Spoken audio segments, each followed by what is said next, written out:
Hi, I'm Mark, and I like to talk about UK politics and Brexit from an outside views.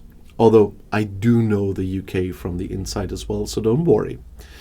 Labour leader Keir Starmer has just won the biggest victory in his party's history a week ago when he stepped up to his supporters for his acceptance speech and almost relaxed by his standards, said, "We have done it, the change begins now, and I must admit it feels good." At this point, it was clear that Labour would have almost two-thirds of all seats in the House of Commons, with Starmer as the new Prime Minister. The once so proud Conservatives have been pulverised to a fraction of their former strength. But the enormous electoral success of Starmer's team is not only causing embarrassment among the opposition. Some observers also fear that the new supermajority could lead not to more stability but to more problems. The London chief economist Holger Schmieding of the Berenberg Bank, for example, warns of a significant risk that the moderate forces could lose ground after the election. The Labour Party has indeed come a long way. In the election 5 years ago, it opted for an extreme left-wing course led by Jeremy Corbyn, who gave it a disastrous election result. And Starmer took over and rebuilt the party, but only after he had kicked out the remaining members of the extreme left wing or forced them to discipline themselves. As long as the enemy was clear during the election campaign, Starmer was able to maintain this discipline. With his new supermajority and the lack of a serious opposition, however, the desires of the far left are likely to increase again. During the election campaign, Starmer promised not to raise taxes. Many party friends are much more relaxed about this than he is. In any case, it's questionable whether the new Prime Minister can even implement his program without tax increases. On paper, Starmer promises to finance all social and investment spending with higher growth alone. This growth is said to be the highest of all G7 countries, which is an ambitious goal to say the least, as the head of the German-British Chamber of Foreign Trade, Ulrich Hoppe, dissected in an interview with the German Economy magazine. In the end, it will not work without higher taxes, as Hoppe suspects. And the new supermajority could harbour a second danger, as economist Schmieding explains. The Conservative Tories are headless after their historic defeat and could thus once again become easy prey for populist politicians like Brexiteer Nigel Farage. He was once sacked by the Tories and founded a new party for the current election, after the UKIP intersection, with which he was even able to win a few seats straight away. And the Tories could celebrate his return as a boost. And even if another politician fills the leadership vacuum in the Conservatives, there is a great risk that it will be a more extreme voiced, just to distance themselves from Starmer. Then a strengthened super left with government power would face off against a desperately shrill new right. And in a bizarre twist of fate, the British people would get exactly the opposite of what they wanted in the medium term with their very clear vote for Labour. Instead of peace and stability, they would get renewed chaos. But the new Prime Minister Starmer seems to know this.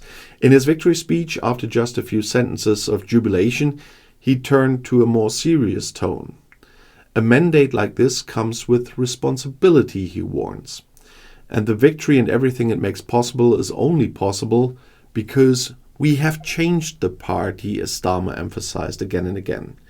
These changes are permanent, indeed irreversible, he said. Only the reformed centrist Labour can live up to the responsibility of government. But at least the handover of power is still running smoothly in Great Britain. Just 15 hours after the polls closed, Great Britain's new Labour government took office on Friday afternoon. His team will serve everyone, especially those who did not vote for us, promised Prime Minister Keir Starmer in front of his office in Downing Street. The Labour Party indeed has a huge majority in the new House of Commons with the 412 of the 650 seats. With respect and humility, he is going to work for a national renewal. We want to restore faith in a better future, he said. During the election campaign, pollsters left no doubt that the British wanted to oust Rishi Sunak's Conservative government. And on election Thursday, voters put this plan into action in a disciplined manner. While convinced Conservatives either stayed away from their polling stations or even voted for the reform movement of national populist Nigel Farage, opponents of the previous governing party supported the most promising competition against the Tories. The English, Scots and Welsh gave the Tories their heaviest defeat since 1906, and according to the results, the once proud governing party only managed to win 121 seats with 23.7% of the vote. That's around a third of the seats it won in Boris Johnson's Brexit vote 4.5 years ago. In contrast, Labour, with 33.7%, was able to double its number of seats to this 412. What could be observed during the counting of the approximately 40,000 polling stations that night was political theatre at its finest. One prominent Tory woman after another, one minister after another, had to listen to the results of the victorious competition. Depending on their mood and character, they faced defeat with elegance, equanimity, or embarrassing silence. In this respect, short-term Prime Minister Liz Truss took the cake. First, she made the other candidates, including the victorious Labour man from her constituency in the county of Norfolk, wait a long time for her to appear. And then she left the place without a single word. The BBC got her afterwards in an interview which was very unpleasant, I must say. In contrast, Truss' successor in the highest government office demonstrated well-bred politeness. In his short farewell speech, the outgoing Prime Minister Sunak first apologized to the people for their impositions of the 14 Tory years. He had certainly heard their disappointment and their anger.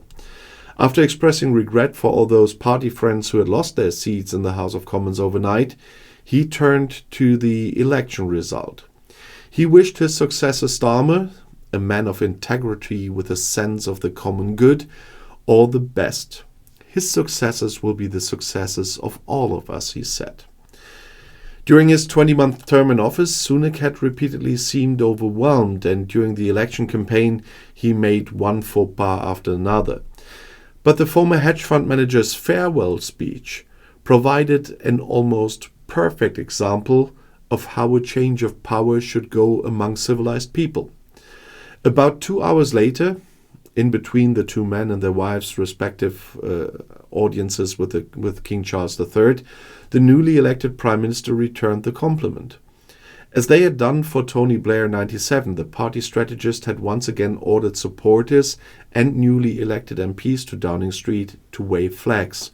They greeted their leader with cheers, and in the sunshine that had arrived on time, Starmer and his wife Victoria had to kiss their way through the crowd before the newly appointed head of government was allowed to give his inaugural speech. He wanted to pay tribute to Sunak for his commitment and hard work. He certainly had to make a special effort to become the first Prime Minister of Asian descent, and Starmer said, "We respect that." The polite tone at that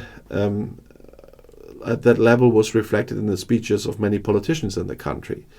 The outgoing Chancellor of the Exchequer, Jeremy Hunt, a survivor of the Great Tory expulsion, reminded the British of the daily struggle for survival in Ukraine. "We are incredibly lucky to live in a country where changes in power are not decided with bombs and grenades, but with millions of ballot papers. That is the magic of democracy." Of course, there were also very different scenes. In some places, Labour MPs, such as the new Foreign Minister David Lammy, had to endure being insulted as genocide apologists. Israel's Gaza war and Labour's supposedly too lax response to it are also a concern for many people in the UK who consider themselves to be on the political left. The prominent Muslim women such as Rushanara Ali in the London constituency of Bethnal Green, or the designated Minister of Justice, or the now Minister of Justice Shabana Mahmood in Birmingham, were also confronted with misogyny and insults from their own ethnic group during the election campaign. Despite losing a large number of votes to independent candidates for Gaza, both managed to make it to the finish line. The Daily Telegraph, often derided as the Tory graph, once again scared readers. The UK will experience a much worse nightmare than anyone has imagined so far, said commentator Alistair Heath. This was followed by useful financial tips on protecting assets against Labour atrocities. However, the election result had little impact on the financial markets. Labour's victory had long been priced in anyway. And if you want to know more, the next video is right here in the end screen. I'll see you there. I'll be back.